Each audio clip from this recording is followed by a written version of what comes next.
Welcome to Communal Fire. Today we're going to be taking apart this chicken, cutting it down to its parts, and then we'll freeze it. This is how this is the way our family saves some money. We do 9 to 12 birds at a time, and that way we don't have to buy a whole tray of chicken breasts, which are expensive. You're basically paying somebody else to do this work, and it's pretty easy. So what we do is you have 2 legs, your breasts, your wings, and your thighs, which are right here. We're going to use them all. We're going to use the wings to eat wings, obviously. We're going to do the legs in a tagine. We like tagine. That's a really nice Middle Eastern dish. The breasts we'll use for just something that doesn't require a lot of flavor, but we want to have some protein in it. And the thighs we use a lot of. So basically you're going to cut along here between the thigh and the breast. Bring your thigh up. On the back of it, there's a thing called the oyster. And that's what you really want in your thigh. Be careful, your knife should be really sharp. Okay, so you're gonna cut that piece of meat out right there, that beautiful piece. Bring this back. You're gonna break in there. I've broken the wrong spot, but you wanna break there. There's that.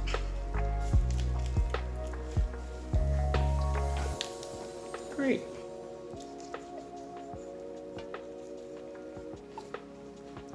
So that didn't go the way it was supposed to. We'll do that again on this side. Cut along there. You want to cut the oyster out that's right there. Okay, and then there's a bone here.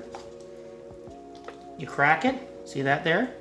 That's broke it from the spine. So you're gonna come across here, and you're gonna cut right down. And that's the way it's supposed to go. But it comes off, so now you have your thigh and your leg.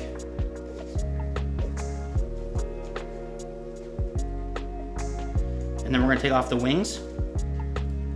The wings will come off right in here. You can feel the joint right in that area. Also look for the fat lines. That'll actually tell you a good spot to kind of cut from. They come off really easy. You're going to save those, and we're going to trim those up later, which doesn't require a lot. But those are your chicken wings. Now if you're doing fried chicken, you'd want to cut across here and cut across here and actually fry this. There's a lot of really nice white meat in there. But in purposes of cooking, except for stock, it's very hard to get to. So then we're going to turn it over. I generally take the skin off the chicken breast before I bone them. It's easier. The breast isn't as solid as the other meats are. They won't hold as well to that. So there's that. I'll take that bone off a lot. And then I'll cut down the keel, which is the breastbone right there. I'll cut down on one side. And this really peels off very easy. You'll see a lot of chefs just actually rip it right off, and it will rip off. I'm not that great at it though, ripping it off. So then you have your one. We're going to trim that up in a second. And then we take the other side. We do the same thing. The one thing you want to make sure of is you have a very sharp knife. If you have cut gloves, wear those. If you're not very good with your steel.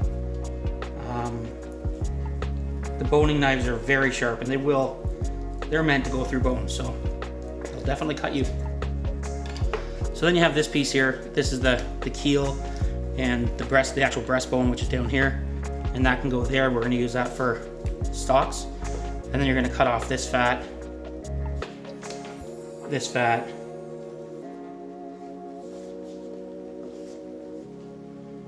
you have a beautiful breast there. I like to check to make sure that I didn't nick any of the bones, because sometimes you can get a piece of bone there or something. That one's good. Look good. And then this one, the same thing. I'm going to take that, flip it over. There's no bone there. Now there is a piece of meat in both breasts, and this is the piece that sits along the keel. We'll sometimes take those out and we'll use them for chicken tenders, or we'll make chicken nuggets out of them. They're really a very tender chicken fingers. They really are a tender piece of meat. Often what we'll do is when we're cooking, so for instance when we're doing our blackened chicken that I talk about so much, we'll take this out, cut it along here, leave it there, and then I'll take the breast and I'll go from the big edge and work sideways. And I usually use a bigger knife in this, but I'll cut this right along in half. And then I can cook these faster and I can cook them hotter and they won't dry out. We don't usually do that before we freeze them, but we're having chicken tonight, so that's what we're gonna have. So 2 nice breasts, one of them cut. Now when you get your chicken wings, a lot of people buy them like this from the store and there's a whole chicken wing. And the easiest way to do them is let them V up like that and cut through.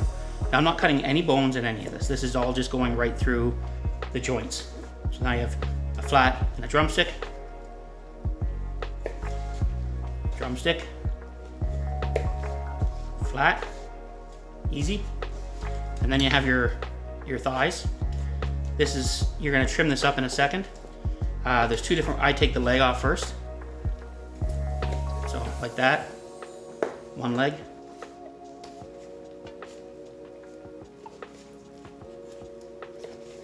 Two legs. Looking for that fat line again right there.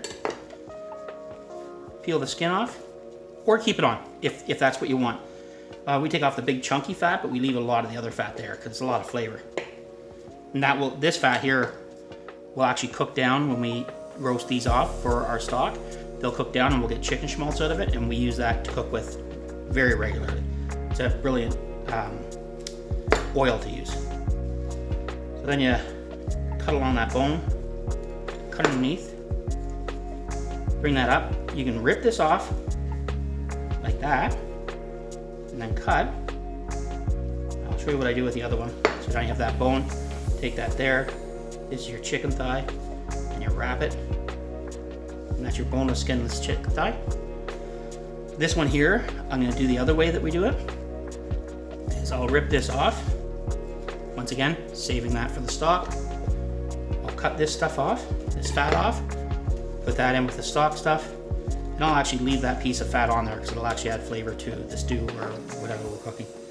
I'll cut along here, and instead of, I'll cut underneath the bone. I'll rip it down, but I won't do as good of a job, but see what happens. I'll take my knife and I'll scrape it along the bone. It's not gonna hurt it. It's gonna get all that meat off there for you. If you don't have the strength or you don't have the knowledge to do that, that's the easiest way to do. Then you cut along here. There's a little bit of meat on there, of course, but otherwise you can get this. There's a piece of bone right in there. Then you have a boneless, skinless chicken thigh. So now we have the 2 thighs, 2 flats, 2 drumsticks, wing drumsticks. Then we have the 2 drumsticks, and we have the 2 breasts. And that we'll do 9 to 12 of these at a time. We pack them into packs of 3, so we'll have 3 breasts, and we'll pack the thighs into packs of 9, so we get 2 packs of thighs. And that'll last us for about, depending on how we cook, a month to a month and a half.